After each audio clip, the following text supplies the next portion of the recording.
وأحسن منك لم تر قط عيني وأجمل منك لم تلد النساء خلقت مبرأ من كل عيب خلقت مبرأ من كل عيب كأنك قد خلقت كما تشاء.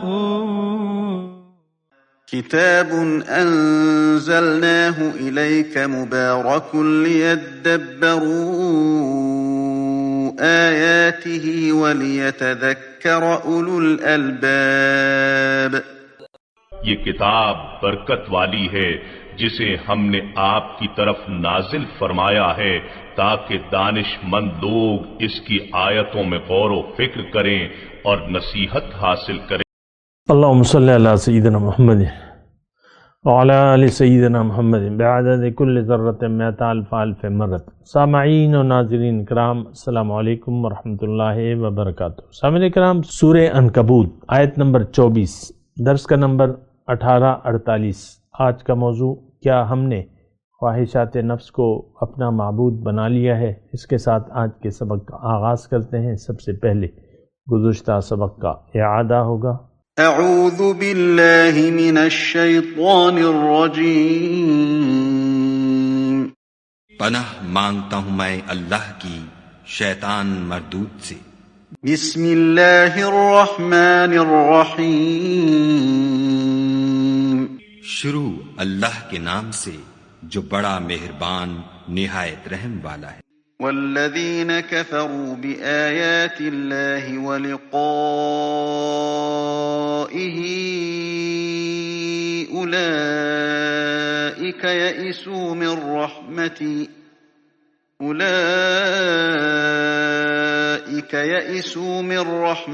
وأولئک لهم عذاب علیم. اور جن لوگوں نے خدا کی آیتوں سے اور اس کے ملنے سے انکار کیا وہ میری رحمت سے نا امید ہو گئے ہیں اور ان کو درد دینے والا عذاب ہوگا. سامعین کرام، سورہ عنکبوت آیت نمبر 24. فما کانا جواب قومہ، پھر اس کی قوم کا جواب اس کے سوا کچھ بھی نہ تھا، الا ان قالوا اقتلوہ او حرقوہ، کہ اسے قتل کر دو یا جلا دو. فانجاہ اللہ من النار، تو اللہ تعالیٰ نے ان کو آگ سے بچا لیا. ان فی ذلک لآیات لقوم یؤمنون، یقیناً اس میں نشانیاں ہیں ان لوگوں کے لیے جو ایمان لانے والے ہیں.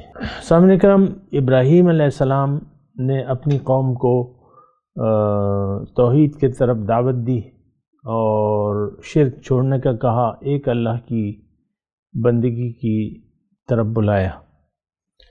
تو آج اس کا جواب جواب ان کو کیا ملا؟ الا ان قالوا اقتلوہ او حرقوہ، اس کو قتل کر دو یا جلا دو. تو اللہ تعالیٰ نے پھر اس کو آگ سے بچا لیا. سامعین کرام، بات یہ ہے کہ یہ ہم لوگ بھی ایسے ہی ہیں جیسے کہ قوم ابراہیم تھی. یہ بات میں آپ کو وضاحت سے کہہ رہا ہوں. دیکھیں، ہمارے اور ان کے درمیان مشترک کیا چیز ہے جو کہ نہیں ہونی چاہیے؟ وہ بھی خواہشات نفس کے پیروکار تھے، ہم بھی خواہشات نفس کے پیروکار ہیں. اللہ کو ایک الہ واحد عملی طور پہ تسلیم کرنے کے لیے ہم تیار نہیں ہیں.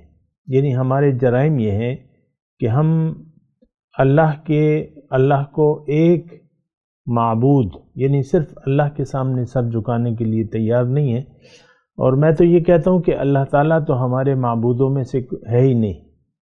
یہ جو کچھ بھی ہم نے دین اپنایا ہوا ہے یہ ہماری خواہشات نفس ہیں، اور دین کو ہم نے اپنی خواہشات کے تابع کر دیا ہے.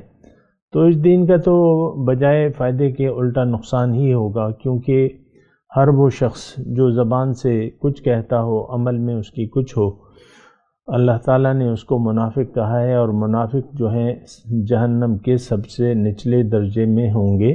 یہ بات نوٹ کر لیں. اچھا، اس میں ایک تو آپ نے کہا نا، یہ آپ دیکھ رہے ہیں نا کہ فما کان جواب، آج بھی دیکھیں اگر کوئی ہمیں خالص اللہ کی بندگی کی طرف آج بلائے، خالص اللہ کی بندگی کی طرف دعوت دے، تو ہم اس کی بات ماننے کے لیے تیار نہیں ہیں۔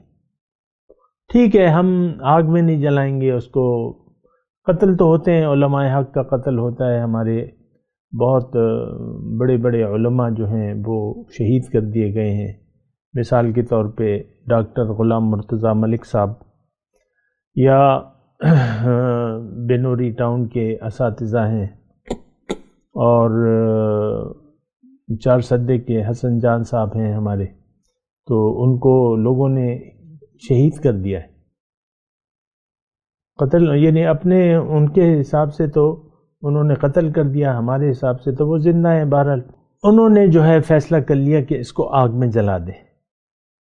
اب اس میں نشانی ہے نا، یقین کرنے والوں کے لیے اللہ تعالیٰ نے فرمایا کہ نشانی، اب نشانی کیا ہے؟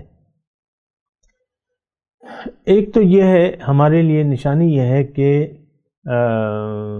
اللہ کی توحید کی دعوت ماننے کے لیے عمومی طور پہ انسان تیار نہیں ہوتا، صرف اللہ کو معبود بنانے کے لیے آج کا مسلمان تیار نہیں ہے۔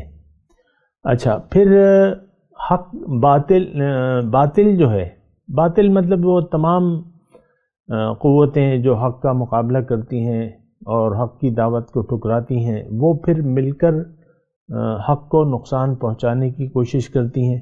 یہ آج بھی ہو رہا ہے، اور اس کے خلاف صف آرا ہو جاتی ہیں، اس کے خلاف صف آرا ہو جاتی ہیں۔ جیسے کہ دیکھیں، حضور صلی اللہ علیہ وسلم آئے، مدینے میں تشریف لائے، اور وہاں کے پرانے مسلمانوں نے ان کے خلاف جو ہے وہ صف بندی کر لی۔ جو یہود کے قبیلے تھے، یہ آپس میں بھی کبھی کبھی لڑتے تھے، یعنی اس کی آپ تاریخ دیکھیں نا، لیکن جب حضور صلی اللہ علیہ وسلم تشریف لائے، انہوں نے اتفاق کر لیا کہ اس کو تو ہم نے نہیں ماننا۔ یہ کون تھے یہود؟ یہ مسلمان تھے، حضرت موسیٰ علیہ السلام کے ماننے والے تھے اور توریت کے حاملین تھے۔ تو اب یہ ہے نا کہ دیکھیں، ہمارے لیے اس میں سبق یہ ہے کہ یعنی ہم اپنے آپ سے سوال کریں کہ کیا ہم نے محمد الرسول اللہ کی دعوت کو عملی طور پر تسلیم کر لیا ہے؟ کیا ہم نے اللہ کو اپنی منزل بنا لیا ہے کہ ہم اللہ کے راستے پر دوڑ رہے ہیں یا چل رہے ہیں؟ ایسا نہیں ہے، ہماری منزل تو دنیا ہے۔ یعنی اس بات کہنے میں تو مجھے کوئی دلائل دینے کی ضرورت نہیں ہے کہ ہماری منزل دنیا ہے، ہم دنیا کے لیے زندگی گزار رہے ہیں، باقی آپ دیکھ لیں۔ تو اچھا، پھر اللہ اس میں فَأَنْجَاهُ اللَّهُ مِنَ النَّارِ، اللہ تعالیٰ نے انہوں نے اسے آگ میں ڈال لیا۔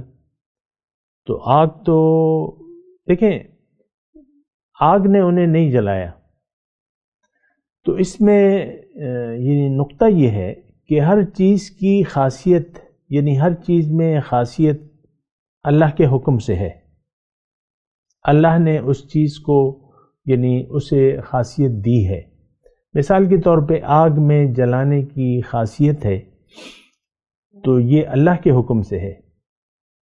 اگر اللہ تعالیٰ کی یہ مرضی ہوتی کہ آگ ٹھنڈی ہو، گرم نہ ہو، تو آگ اپنی خاصیت پھر بدل لے گی۔ آگ اپنی خاصیت اللہ کے حکم سے بدل لے گی۔ تو ایک یعنی بنیادی نقطہ تو یہ ہے۔ تو آگ یعنی نار ابراہیم جو تھی وہ ٹھنڈی ہو گئی، اللہ نے حکم دیا، وہ ٹھنڈی ہو گئی۔ آپ تصور کر سکتے ہیں۔ خیر، بہرحال تو اب اس میں دوسرا نقطہ یہ ہے کہ اللہ تعالیٰ اپنے بندوں کی مدد کرتا ہے۔ جب مدد کی اسباب منقطع ہو جاتے ہیں تو اللہ تعالیٰ کی مدد آتی ہے۔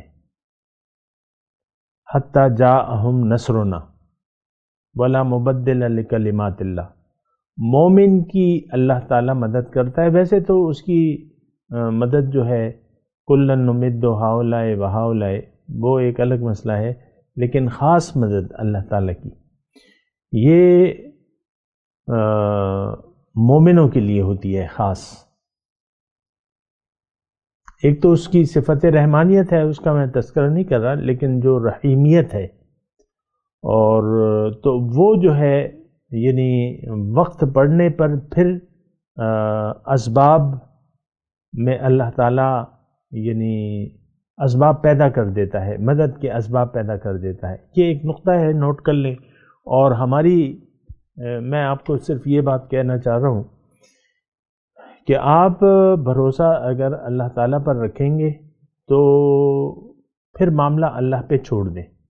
آپ اگر اللہ کی مرضی سے زندگی گزار رہے ہیں اور اللہ کے حکم کے تابع ہیں تو پھر اسباب اگر مخالف بھی ہو جائیں تو پھر بھی اپنا کام آپ کرتے رہیں. فَاصْدَعْ بِمَا تُؤْمَرْ وَأَعْرِضْ عَنِ الْجَاهِلِينَ. آپ کیجئے جس کا آپ کو حکم دیا جا رہا ہے، پورا کیجئے، اور جاہلوں سے یعنی اعراض کر لیجئے. تو یہ ایک نقطہ ہے، یعنی آپ نے اسباب کو دیکھ کر پیچھے نہیں ہٹنا. اگر اسباب اگر نہ ہوں یا کم ہوں تو پھر بھی آپ نے پیچھے نہیں ہٹنا اور اللہ کا جو حکم ہے وہ پورا کرنا ہے. یہ ایک مختصر بات ہے. مثال کے طور پہ میں عرض کرتا ہوں، ہمارے بدر کی جو غزوہ تھا، مسلمان 313 تھے اور یہ کافروں کی لشکر کی اطلاع اس وقت نہیں تھی. یہ ابو سفیان جو قافلہ لے کے آ رہے تھے تو ان کے مقابلے یعنی ان کے لیے یہ آ رہے تھے، یعنی اس کا مقصد قافلے کا تجارتی قافلہ تھا، اس کا مقصد تو یہی تھا کہ یہ مسلمانوں کے خلاف استعمال ہوتا، تو اس کے لیے حضور صلی اللہ علیہ وسلم نکلے تھے. اور وہ کافی تعداد تھی قافلے کے لیے. قافلے کے ساتھ تو 300 لوگ حفاظت کے لیے تو نہیں تھے، وہ جو جتنے بھی تھے لیکن بہت کم تھے، لیکن 313 نکلے. اور پھر راستے میں جو ہے وہ قافلے نے اپنا راستہ بدل لیا اور بچ گیا. وہ ادھر قافلے والوں نے مکے میں اطلاع دے دی کہ بھئی آپ ہماری مدد کے لیے آئیں اور ہم یعنی خطرہ ہے، سخت خطرہ ہے. تو سارے جو جتنی بھی جنگی قوت تھی اس وقت وہ نکل آئے اور 1000 کا لشکر تقریباً تیار ہو گیا اور پوری طرح مسلح تھا، کیونکہ وہ جنگجو لوگ تھے، پہلے بھی جنگیں ہوتی رہتی تھی. تو اور پھر اس خیال سے کہ آج ہم نے یعنی میرے منہ میں خاک کہ مسلمانوں کا صفایا کرنا ہے. تو لیکن اچھا، اب جب حضور صلی اللہ علیہ وسلم کو اطلاع ملی تو پھر وہ تو تاریخ کی وہ ہے، بیان ہو بھی گیا، لیکن میں آپ کو صرف یہ بات کہہ رہا ہوں کہ اب وہ 313 سے تقریباً 79 لوگ تھے. تو ان سے لڑنے کے لیے جو ہے کافروں کا یعنی 3 گنا لشکر جو ہے وہ آ گیا، ان کے سر پہ آ گیا. تو حضور صلی اللہ علیہ وسلم نے تو پیچھے نہیں ہٹے اور پھر صحابہ سے مشورہ کیا، جو بھی ہوا، لیکن انہوں نے فیصلہ کر لیا. 313 کے لشکر نے تقریباً 79 لشکر نے فیصلہ کر لیا کہ ہم مقابلہ کریں گے، یعنی جان ہتھیلی پہ رکھ دی. اور یہی اللہ تعالیٰ کا چاہت تھی کہ مسلمان لِيُحِقَّ الْحَقَّ بِكَلِمَاتِهِ وَيُبْطِلَ الْبَاطِلَ، تو تاکہ حق و باطل کا فیصلہ ہو جائے. تو بہرحال پھر جو ہے خدا کی مدد آئی. حضور صلی اللہ علیہ وسلم نے یہ بات ذرا توجہ سے سنیں، حضور صلی اللہ علیہ وسلم نے لشکر کے مقابلے کے لیے راشن بندی کی تمام دستیاب وسائل استعمال کیے، اور وہ سارا تاریخ کا حصہ ہے، جگہ کا انتخاب، پھر پانی کا جو کنواں تھا، جو بھی ہوا، تو پھر ریتیلی زمین، پھر اللہ تعالیٰ کی مدد آئی. اور آخر میں سب اسباب کو استعمال کر کے پھر اللہ کے رسول نے دعا کے لیے ہاتھ اٹھا دیے اور اللہ سے مدد مانگی تو اللہ کی مدد آ گئی۔ وَلَقَدْ نَصَرَكُمُ اللَّهُ بِبَدْرٍ وَأَنْتُمْ أَذِلَّةٌ، اور اللہ تعالیٰ نے تمہاری مدد کی اور تم قلیل تعداد میں تھے، یعنی تعداد کم تھی لیکن اور تو بہرحال میں آپ کو صرف یہ کہہ رہا ہوں کہ فَأَنْجَاهُ اللَّهُ مِنَ النَّارِ۔ دیکھیں ایک بات نوٹ کر لیں، ہمیں یعنی مومن کو اللہ کے لیے جینا ہے اور اللہ کے لیے مرنا ہے۔ موت اور زندگی کی کوئی اتنی بات نہیں ہوتی، اصل بات ہوتی ہے تعمیل حکم کی، اور اللہ کے حکم کے پورا کرنے کے لیے اپنی جان و مال کا نذرانہ پیش کرنا، یہ ایمان کا تقاضا ہے۔ تو پھر یہ ہوا کہ آپ نے دیکھا کہ وہ 313 تقریباً نہتے مسلمانوں نے 1000 کے لشکر جرار جو مسلح تھا اس کو شکست دے دی۔ 70 کفار مکہ جو تھے وہ مر گئے، وہ قتل کر دیا، اور 70 کو قیدی بنا لیا۔ تو یہاں جو ہے یہ نشانی ہے۔ اب ابراہیم علیہ السلام، ان کو تو یہ معلوم نہیں تھا کہ یہ آگ مجھ پہ گلزار ہو جائے گی، لیکن قوم نے ایک فیصلہ کیا، انہوں نے پکڑا ہوا تھا، یعنی ابراہیم علیہ السلام کو گرفتار کیا ہوا تھا ظاہر ہے، اور وہ بھاگنے کی کوشش بھی نہیں کی۔ جب وہ آگ جلائی تو پھر جب پھینکنے لگے پھر بھی کوئی مزاحمت نہیں کی۔ وہ شاعر نے کیا خوب سما باندھا ہے کہ بے خطر کود پڑا آتش نمرود میں عشق، عقل تھی محو تماشائے لب بام ابھی۔ تو پھر اللہ تعالیٰ کی مدد آ گئی، آگ گلزار ہو گئی۔ قلنا یا نار کونی بردم و سلامن علی ابراہیم، اے آگ سلامتی کے ساتھ ٹھنڈی ہو جا۔ اب آگ کی خاصیت بدل گئی، حکم الہی آیا، سبحان اللہ۔ یہی وہ نقطہ ہے، نشانی ہے نا اس میں، یہی وہ نقطہ ہے جو آج بھی ہے۔ اور شاعر نے کیا خوب سما باندھا ہے کہ فضائے بدر پیدا کر فرشتے تیری نصرت کو اتر سکتے ہیں گردوں سے قطار اندر قطار اب بھی۔ ہمارا تو دیکھیں اللہ پر تو اعتماد ہی نہیں ہے، پھر ہمارا تو حال بہت زیادہ برا ہے۔ ہماری زندگی تو اللہ کے لیے بھی نہیں ہے، ہم دنیا کے لیے جیتے ہیں، دنیا کے لیے مر رہے ہیں، دنیا ہی کے خیال میں زندگی گزار رہے ہیں، اور یہ ایک بہت زیادہ پریشان کن مسئلہ ہے۔ تو بہرحال آگے چلتے ہیں۔ وَقَالَ إِنَّمَا اتَّخَذْتُم مِّن دُونِ اللَّهِ، اور انہوں نے کہا، ابراہیم علیہ السلام نے اپنی قوم کو کہا کہ وَقَالَ إِنَّمَا اتَّخَذْتُم مِّن دُونِ اللَّهِ أَوْثَانًا مَوَدَّةَ بَيْنَكُمْ فِي الْحَيَاةِ الدُّنْيَا، تم نے دنیا کی زندگی میں تو اللہ کو چھوڑ کر بتوں کو اپنے درمیان محبت کا ذریعہ بنا لیا ہے۔ اوثانن جمع ہے وسن بت، مودت بینکم محبت، آپس میں محبت کی بنیاد تم نے بتوں کو بنا لیا ہے۔ ثم یوم القیامت یکفر بعضکم ببعض، پھر قیامت کے روز تم ایک دوسرے کا انکار کرو گے، ویلعن بعضکم بعضا، اور ایک دوسرے پر لعنت کرو گے، ومأواکم النار، اور تمہارا ٹھکانہ ہے اور تمہارا کوئی مددگار نہیں ہوگا، وما لکم من ناصرین، تمہارا کوئی ٹھکانہ نہیں ہوگا۔ یہ بہت اہم مضمون ہے اور بہت واضح بھی ہے، اس میں کوئی خاص کوئی وضاحت کی بھی ضرورت نہیں ہے، لیکن تھوڑی سی بات اس میں ہم کریں گے۔ دیکھیں، آپ جس چیز سے محبت کرتے ہیں، یعنی جو چیز آپ کا مقصود ہے، معاشرے کی میں بات کر رہا ہوں، معاشرہ جس مقصد کے تحت زندگی گزارتا ہے تو اسی مقصد کے لیے پھر آپس میں، یعنی اسی مقصد کے واسطے سے ایک دوسرے سے تعلقات رکھتا ہے یا توڑتا ہے۔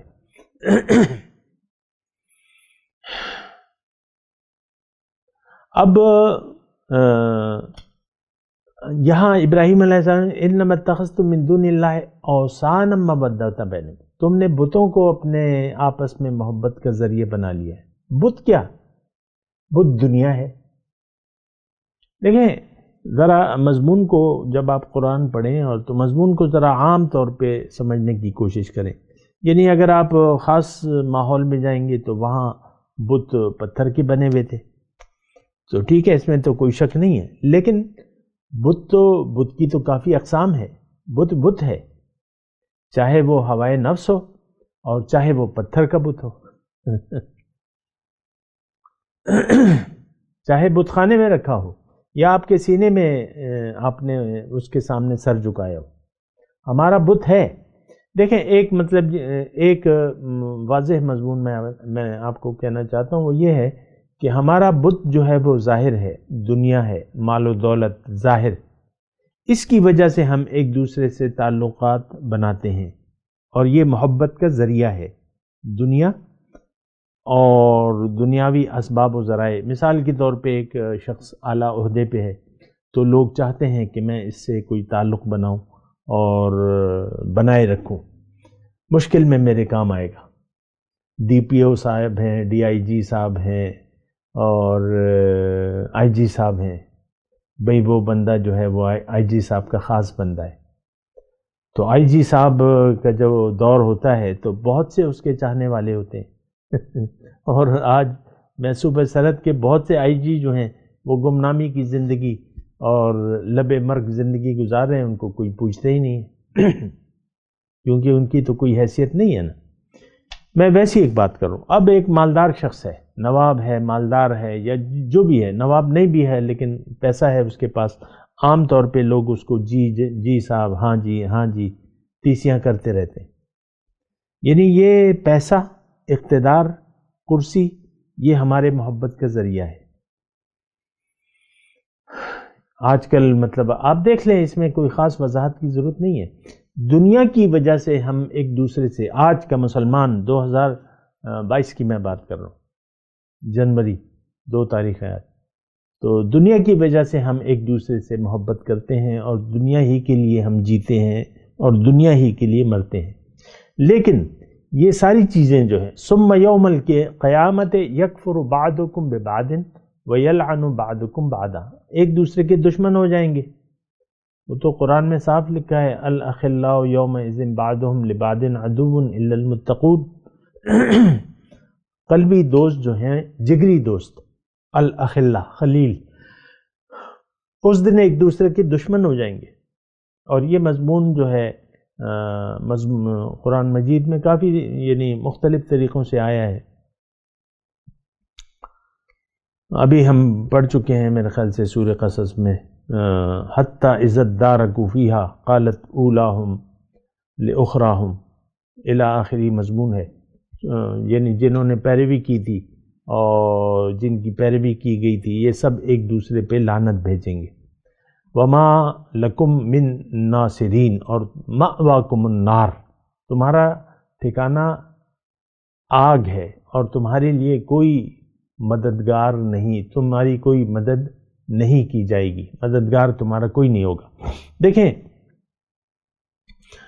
مدد، اصل مدد تو اللہ کی مدد ہے، اور پھر مدد کا دن جو ہے وہ دنیا میں بھی ہے لیکن آخرت میں بھی ایک بہت بڑی مدد کی ضرورت ہوگی، اور وہاں پہ مدد جو ہے صرف اللہ کی مدد ہے، اللہ کی اور اس کے رسول کی مدد سے ہی ہمارا بیڑا پار ہوگا۔